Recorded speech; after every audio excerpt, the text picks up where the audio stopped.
All right, well, I think it's fair to say you're Facebook's most vocal and visible critic in the tech ecosystem. So to start, I want to get your take on this acquisition that Facebook is attempting of Giphy at a reported $400 million. I think it's for data. I think this gives them quite a bit of insight into consumer behavior on other apps and just kind of a real-time pulse on people's emotions. You know, if you're happy, if you're posting funny stuff, if you're cynical, there are gifts that specifically go along with that, and Facebook's going to know in real time how that's changing. John, 100% correct. We need to get you into a diner, and then we can, just let you do the whole talk. But so I was involved with a company in this same category that was acquired by Google. And the thing to understand is exactly the point you just made. Gifts are about emotional state of mind. And that is something that is wildly more valuable to Facebook than it is to Google, because Facebook is all about emotional signals. And the notion that they're going to be able to integrate this with Instagram and use it very intensely on WhatsApp is going to give them a lot more insight into what the users are feeling. It's also going to show who their closest connections are, right? Because you share gifts with the people, that you share those emotions with. And the price tag isn't the issue. The question that regulators are going to face is, at what point do you simply say, I'm sorry, these guys have come to monopolize categories. We really can't let them extend their reach further.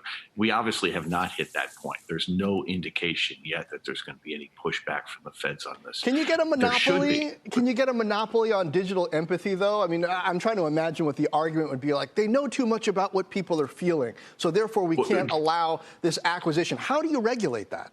So, John, I think that's not the right way to look at the problem. I think the way you look at the problem is that Facebook has got roughly 8 or 9 major competitive advantages that are based on, the data that they have and their essentially the scale of their advertising efforts. So when companies like Snap come along that have one really great data set and they're up against 9 or 10 at Facebook, that kind of barrier to entry is just prohibitive. And so what's going on now is that when new companies get going, they can get choked off, and these companies can prevent investors from putting more money in and then set them up to get acquired. I assume that's what happened with Giphy. I assume that Giphy must have been, financially speaking, pressed in one way or another, and was put in an awkward position because they had to sell the company at a significant discount to the last financing round. Interesting, Roger. On a broader level, we've been talking the last couple of weeks about how the pandemic has lessened the intensity of the techlash. And then the Journal on Friday comes out with this piece about DOJ and state AGs getting ready to sue Google for antitrust. How much do we think is boiling there? I don't know how much is boiling at DOJ. I think in the state AGs, this thing has been percolating along for some time. And, obviously the pandemic has slowed everything down.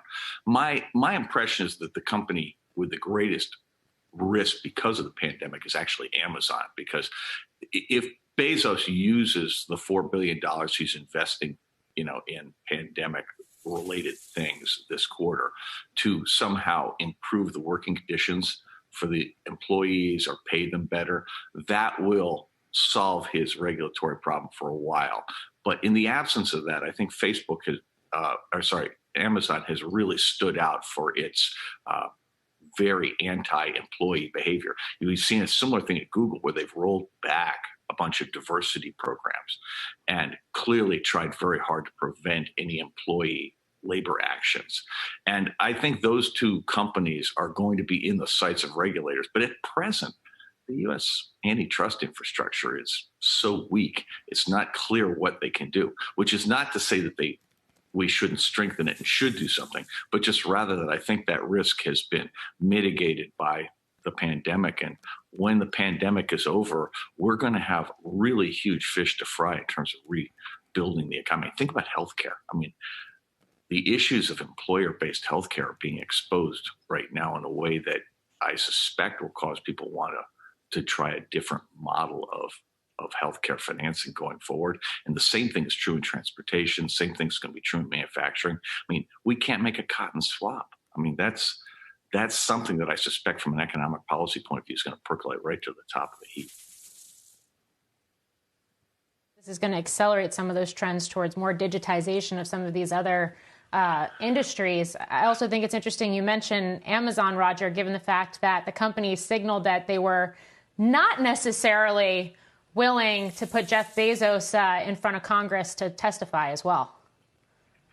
That's such a bad PR move. Again, I think our regulatory infrastructure is so underutilized and so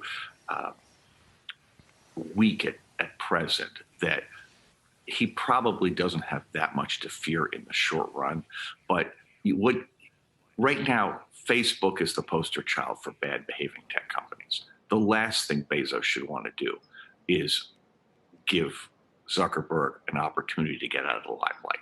I mean, at the moment, right now, because of the political things that Facebook is doing, choices of, allowing falsehoods in advertising, because of what Facebook has been doing to essentially promote disinformation about COVID, by allowing amplification of things that are just factually incorrect.